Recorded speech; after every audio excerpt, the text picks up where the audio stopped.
Happy Valentine's Day, everyone. I hope you're all having a fantastic day full of, love and a little chocolate, perhaps. Indeed. But, it really got me thinking. Valentine's Day, it's not really celebrated the same way all over the world, is it? That's a really great point. It's so fascinating to see how different cultures express their love and how they mark this special occasion. Yeah. We could learn a lot from each other, I think, don't you? Oh, absolutely. And that's exactly what we're going to be exploring today in our deep dive. Perfect. We're using this fascinating document about Valentine's Day, Vocabulary for English Learners, as our guide. So you're ready for a deep dive into love, language, and those cultural differences. Excellent. And who knows, maybe we'll even pick up some useful phrases for expressing affection in English along the way, just in time for Valentine's Day. Now you talk, okay, so let's maybe start with a concept that I think is pretty universal. Showing affection. What does that even mean? That's a great place to start. So, affection is simply a feeling of fondness or love. It's how we show that we care for someone. And a simple example would be like giving someone a hug. Right, a hug. That's a pretty clear way to show that you care in most cases. But you mentioned cultural differences. Can you tell us a little bit more about that? Of course, even something as simple as a hug can be interpreted differently across cultures, believe it or not. Really? In some cultures, public displays of affection are very, very common, but in others, they're seen as completely the appropriate. Imagine the confusion if you tried to give someone a hug in a culture where it's just not the norm. Oh, I can only imagine. Talk about an awkward first date.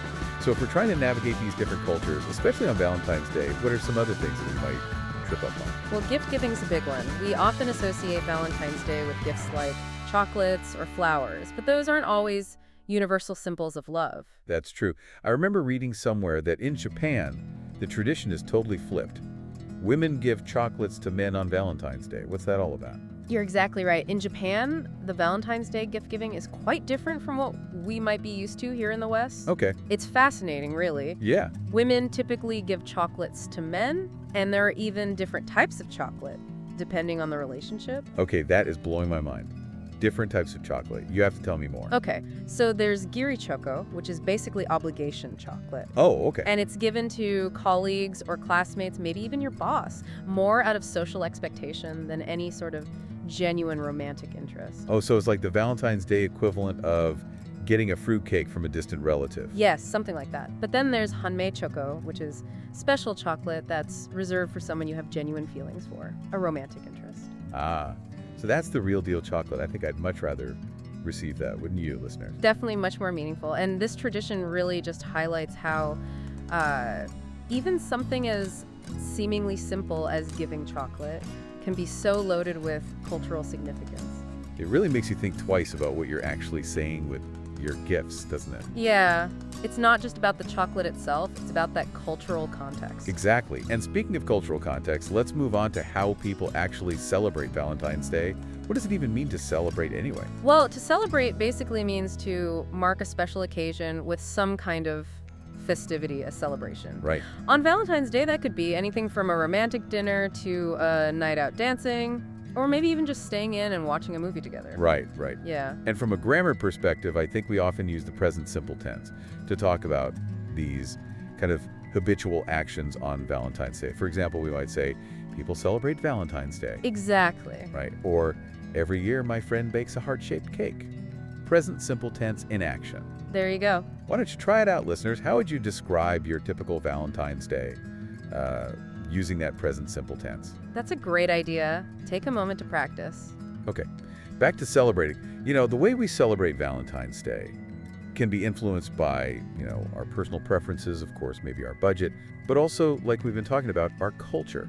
So what are some ways that cultural traditions shape Valentine's Day celebrations? Well, in some cultures, Valentine's Day is all about those grand romantic gestures. Think elaborate proposals or extravagant gifts, public declarations of love. Yeah. But in other cultures, it's much more low-key, more focused on spending quality time with loved ones. That makes sense. So it's not always about those big, flashy gestures. It's about expressing love in a way that's meaningful within that specific culture. Precisely. And some cultures even have unique customs that we might find quite surprising. Ooh, I like surprises. What kind of surprising customs are we talking about? For instance, did you know that in some countries, Valentine's Day isn't just about romantic love, it's also a celebration of friendship?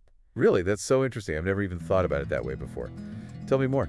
In some cultures, Valentine's Day is a chance to just show your appreciation for everyone, all the important people in your life. Okay. That could be your romantic partner, but also your friends, your family members, maybe even classmates or colleagues. So it's like a much more inclusive celebration of love, not just romantically. Exactly. It kind of takes some of the pressure off, wouldn't you say? Yeah. And it really emphasizes the importance of, connection and community. I like that. It makes Valentine's Day feel a bit more accessible and a lot less intimidating. Indeed. And speaking of connection, how do you think language kind of plays into all of this, especially on a day like Valentine's Day where expressing your feelings is so important? Ooh, that's a really good point. Language is how we actually communicate those feelings. But it can also be a huge barrier if you're trying to express yourself to someone who speaks a different language. Can you imagine trying to, tell someone you love them in a language you're still learning? I can't even imagine. That's got to be a challenge.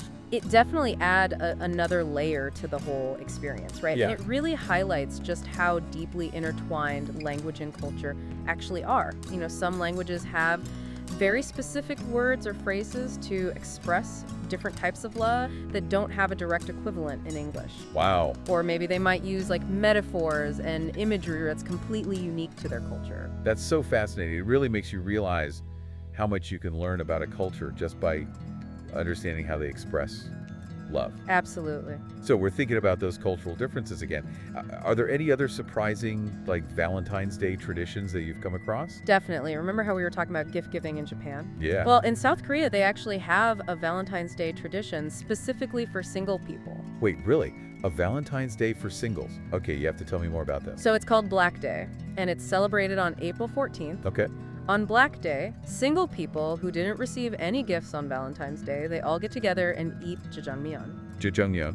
which is a Korean dish of black bean noodles. Black bean noodles. So it's like a solidarity celebration for everyone who's kind of flying solo on Valentine's Day. Exactly. It's a way to kind of turn what might be seen as a sad or lonely day into a really fun and social occasion. I love that. That's a really cool way to kind of reframe it. It's like, hey, being single isn't so bad. Let's celebrate. Precisely. It's a wonderful example of how a culture can create its own traditions to fit its own values and social dynamics. I really love how we've explored these Valentine's Day traditions from completely opposite ends of the spectrum, from grand romantic gestures to single solidarity celebrations. It really shows the diversity of human experience, doesn't it? It absolutely does, and it really just reminds us that love comes in so many forms and can be expressed in just countless ways, but ultimately it's a universal language that connects us all. So well said. So we've talked a lot about these cultural differences and how they shape Valentine's Day celebrations around the world, but let's bring it back to our English learners for a second.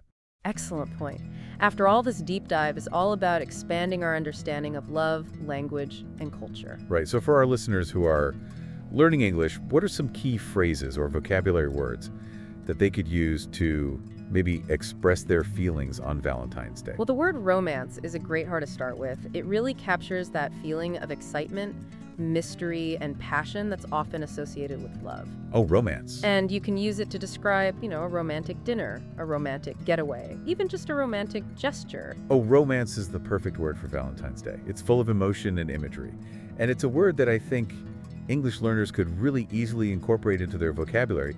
Could we give them some examples of how to use it in a sentence? Of course. You could say something like, I want to plan a romantic evening for my Valentine. Oh, perfect. Or maybe, Paris is known for its romantic atmosphere. Yeah, those are great examples. Now, I know that pronunciation can be tricky for English learners. So how would you break down the pronunciation of romance? Sure. So the word romance is pronounced romance with the emphasis on that first syllable. Let's all try saying it together. Romance. Romance. Perfect. See, it's not so hard once you break it down. And once you've mastered that pronunciation, you can start using it in all sorts of romantic contexts. Maybe even write a love letter. Now you're getting ambitious, but why not? I know, right? Expressing yourself in a new language can be incredibly rewarding.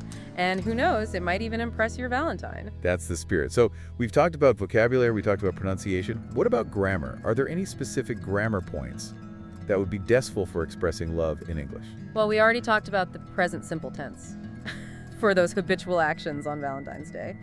But another useful grammar point is the conditional tense. Ooh. This allows you to talk about hypothetical situations, which can be very romantic. Oh, I love the conditional tense. It's so versatile. It is. You can use it to talk about your hopes and dreams, even your deepest desires. Exactly. For example, you could say, if I could take my Valentine anywhere in the world, I would take them to Paris.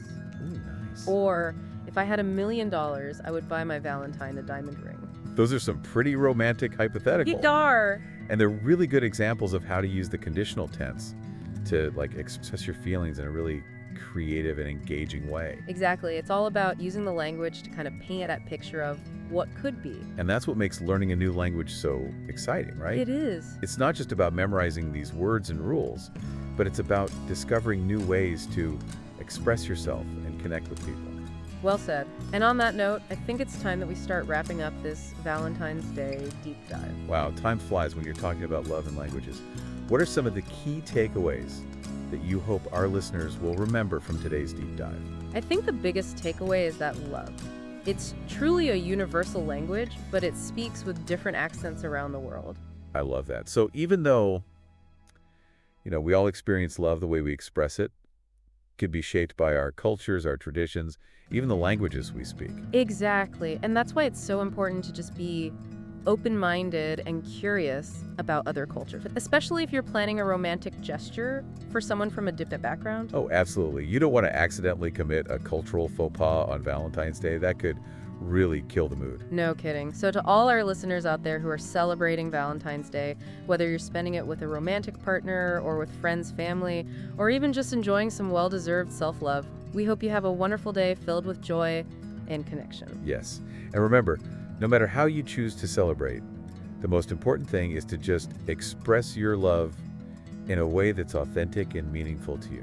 Beautiful said. And to all our English learners out there, keep practicing those romantic phrases and keep expanding your cultural horizons. You never know when you might need to. Impress someone with your multilingual charm. Indeed, the world is full of fascinating languages and traditions just waiting to be explored. So keep learning, keep growing, and most importantly, keep loving. And on that lovely note, we're going to wrap up this Valentine's Day deep dive. We hope you enjoyed it.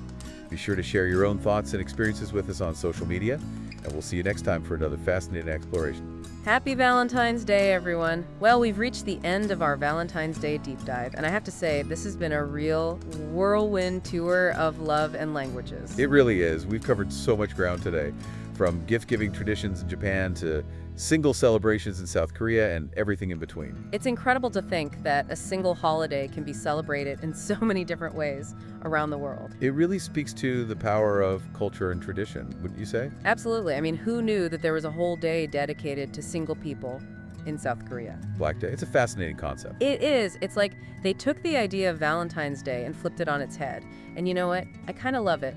Me too. It's a great reminder that there's more than one way to celebrate love and connection. Exactly.